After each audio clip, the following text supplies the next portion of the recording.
बड़ा बोल नहीं बोल। क्या कहते हैं सियाने कि वक्त से पहले बड़ा बोल नहीं बोलना चाहिए। अच्छा, किस शेर की आमद है कि रन कांप रहा है। बाबर 11 के कदमों की धमक से श्रीलंका का स्टेडियम लरजना शुरू हो चुका है और यकीनन इंडियन क्रिकेट टीम समेत दुनिया भर में मौजूद भारतीयों के दिल भी ऐसे ही कांप रहे हैं। वैसे मेरा पर्सनल मशवरा यह है कि भारत में मौजूद जो कमजोर दिल हजरात हैं वो कल मैच देखे ही ना। भाईजान कुछ ज्यादा नहीं हो गया? तो मेरे ख्याल से उनकी सेहत के लिए ज्यादा बेहतर होगा। मतलब कुछ भी। कल होने जा रहा है इंडिया पाकिस्तान का हाई वोल्टेज टकराव और बिलाशुबा दुनिया क्रिकेट के मैदान में लड़ी जाने वाली ये सबसे बड़ी जंग है। अच्छा, 2019 के वर्ल्ड कप के बाद ये पहला आप कह लें कि हाई ऑक्टेन मार्का है जिसमें दोनों टीमें आंखों में आंखें डाले आमने सामने होंगी और रिवायती तौर पर पाकिस्तानी बॉलर्स और इंडियन बल्लेबाजों की जंग रही है। लेकिन इस बार भारत का मुकाबला न सिर्फ शाहीन अफरीदी, हारिस रऊफ और नसीम शाह के तूफानी, हम कह सकते हैं कि तूफानी पेस अटैक से होगा, बल्कि वर्ल्ड नंबर 1 ओडीआई बल्लेबाज और पाकिस्तान की शान तुम्हारे पाकिस्तान की माँ बहन कप्तान बाबर आजम की जारहाना फॉर्म से भी इनका मुकाबला है। शायद ज्यादा जो खतरनाक बात है वो यहाँ पर ये है, धुआंधार इनिंग खत्म होने के कोई आसार नहीं है। इंडिया ने पाकिस्तान को अब शिकस्त दे दी है। भारत ने मेरे पास उनके लिए सिर्फ एक शब्द है, फिजा सूजी है सूजी। हलवा पकाए। प्रोग्राम का आगाज करूंगी इंतहाई दुख और अफसोस के साथ। ओके। और ये सारी सूरत हाल हम तो कह रहे थे भाई आ जाओ, कोई भी ऑस्ट्रेलिया वालों, न्यूजीलैंड वालों, साउथ अफ्रीकन हो, इंग्लैंड हो, भारत के सूरमा जो आ जाओ भाई। हमारे पास तो वसीम वक्कार और शोएब दोबारा से आ गए। सर ये 337 रन का टारगेट दे दिया है, ये किसकी गलती की वजह से हुआ है? पाकिस्तान की कप्तानी सही नहीं थी, बॉलिंग सही नहीं थी, 2 विकेटें ली हमने, सिर्फ आखिर में भी आउट नहीं कर सके जब वो बिल्कुल आंखें बंद करके घुमा रहे थे। लानत है तुम लोग पे, लानत। भाई आप ये कह सकते हैं कि एक ये बुरा दिन था और मुसलसल वेट कर रहे थे और नेचुरली थोड़ा सा प्रेशर भी था पाकिस्तान का फेवरेट होने का। लेकिन मेरी याद समझ में ये नहीं आई कि बाबर आजम साहब को देखें, वही जो बात हम 2-3 दिन से कह रहे थे कि आपके पास एक स्पेशलिस्ट ये होना चाहिए था, स्पिनर होना चाहिए था। दूसरी बात है कि हारिस रऊफ का इतनी देर में मैच शुरू होने से सिर्फ चंद मिनट पहले ये बताया गया कि जनाब वो इंजरी का शिकार है, कोई हैमस्ट्रिंग हो गई है और किस टाइप की हैमस्ट्रिंग हो गई, यही कुछ समझ में नहीं आया। उसके बाद ये भी समझ में नहीं आया कि नसीम शाह को क्या प्रॉब्लम ऐसी हुई, क्या रिस्क में ऐसा मसला हो गया कि वो फील्ड से बाहर चले गए। तमाम ही बॉलर्स ऑफ कलर नजर आए। 79 तकरीबन 80 के करीब शाहीन शाह अफरीदी ने रन दे दिया। मतलब कुछ समझ में नहीं आया कि किस टाइप की बॉलिंग की उन्होंने। और सबसे बड़ी बात कप्तानी की बात यह कि आप ये देखिए कि जो इंडियन बॉलिंग कर रहे हैं बुमराह और सिराज, तो 2 स्लिप के साथ कर रहे हैं। हमारे जो कप्तान साहब हैं उन्होंने एक स्लिप भी नहीं ली, एक स्लिप भी। और वहां भी इकबाल साहब, मैं कल से इस बात पे रो रहा हूं कि आपके पास हारिस रऊफ अटैकिंग बॉलर जो आपको शुरू के 3 ओवर्स में विकेट निकाल के देता है और उसकी विकेटें इस तरह की होती हैं, तो बोल्ड मारता है या कॉट बिहाइंड होता है, स्लिप पे जाता है, उसमें उन्होंने स्लिप भी नहीं ली हुई क्योंकि दूसरी तरफ से जो अशरफ साहब बॉलिंग कर रहे थे उनके पास भी स्लिप नहीं थी। हम बैकफुट पर आ गए थे सर। देखिए अशरफ साहब को तो आप कुछ ब्लेम ना करें, इसलिए कि अशरफ शाह को जो लाया गया है फहीम अशरफ को, वो 3 मेजर बॉलर के सामने थे और वो उनको तो एज ए स्टॉक बॉलर को इस्तेमाल करना था उन्होंने। और शादाब को की जगह मतलब एक से नवाज को ड्रॉप करके वो लेके आए। लेकिन सारी बात ये कि पाकिस्तानी की बॉलिंग क्या ये थी कि भारत ने पाकिस्तान के खिलाफ सबसे बड़ा स्कोर सेटअप कर दिया। 233 थर्ड विकेट के लिए उन्होंने स्कोर कर दिया, 3rd विकेट की पार्टनरशिप के लिए।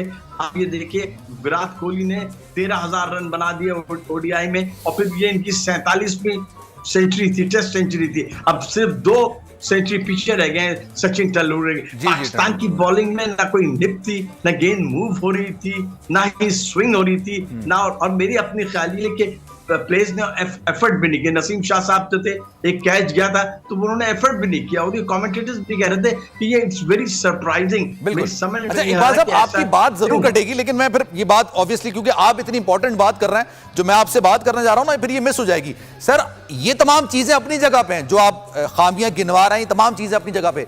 एक बहुत बड़ी चीज शायद जिसको हम अभी तक समझ नहीं पा रहे इंडियन टीम अभी तक, जब आज के मैच से पहले या कल के मैच से पहले आप कह लें, वो बैकफुट पर थी, उनका मोराल गिरा हुआ था। आप पिछला मैच देखें, रोहित शर्मा की आप बैटिंग स्टार्ट का आप देख लें किस तरह से वो बैटिंग कर रहे थे, इसके अलावा शुभमन गिल को आप देख लेते किस तरह से वो खेल रहे थे।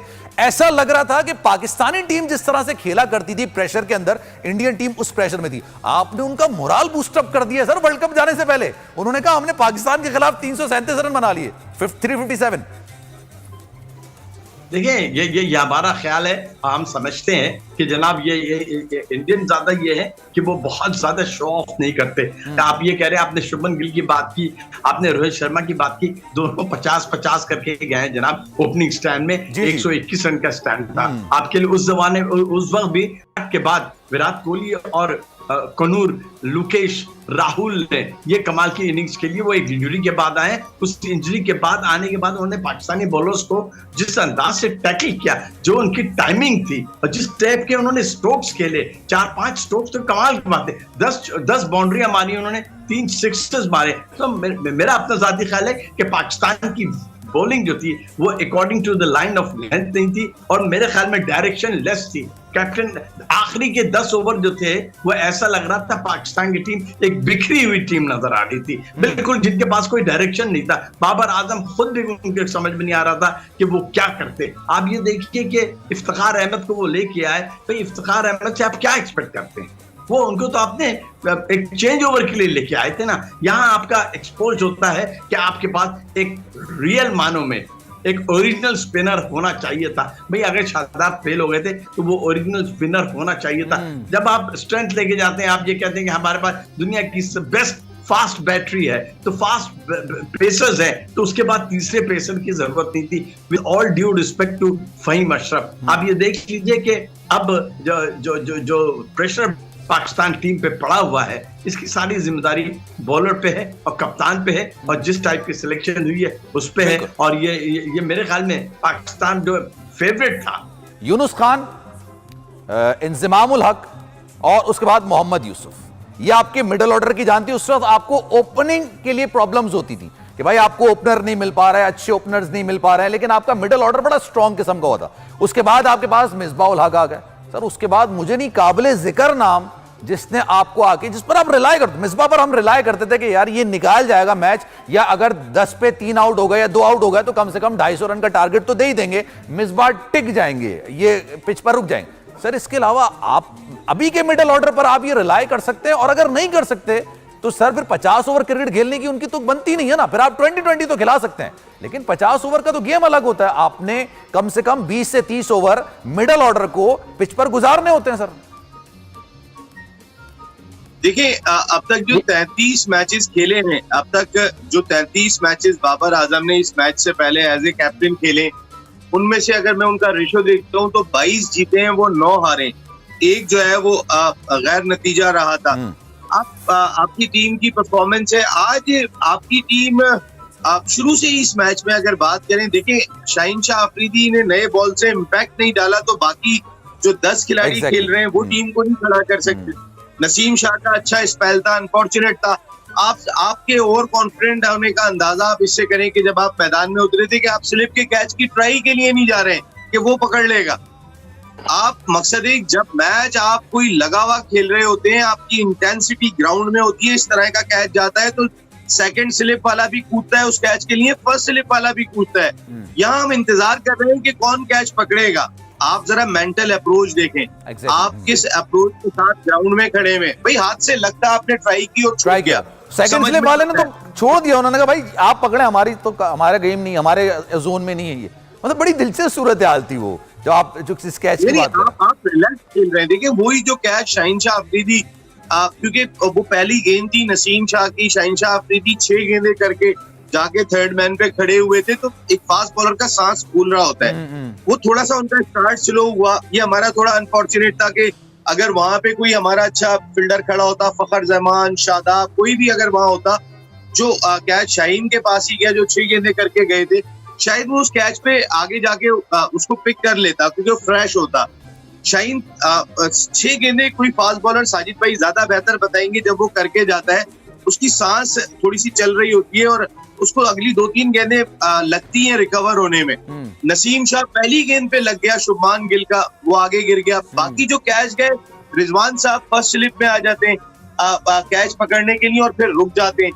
कहने का मकसद है भाई तुम अगर जब आ ही गए हो तो तुम अटेम्प्ट करो जाके। हमने माजी के अंदर देखा है सेकंड स्लिप में भी विकेट कीपर कैच लेता है।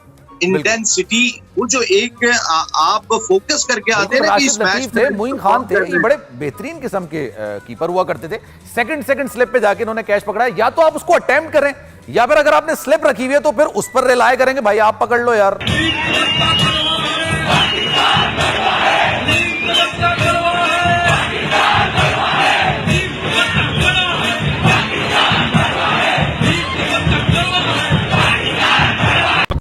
कैट्स, ये था आज का वीडियो। आपके क्या थॉट्स है इस वीडियो के बारे में वो कमेंट सेक्शन में बता देना। आप अपना ख्याल रखना। Love you my kit cats.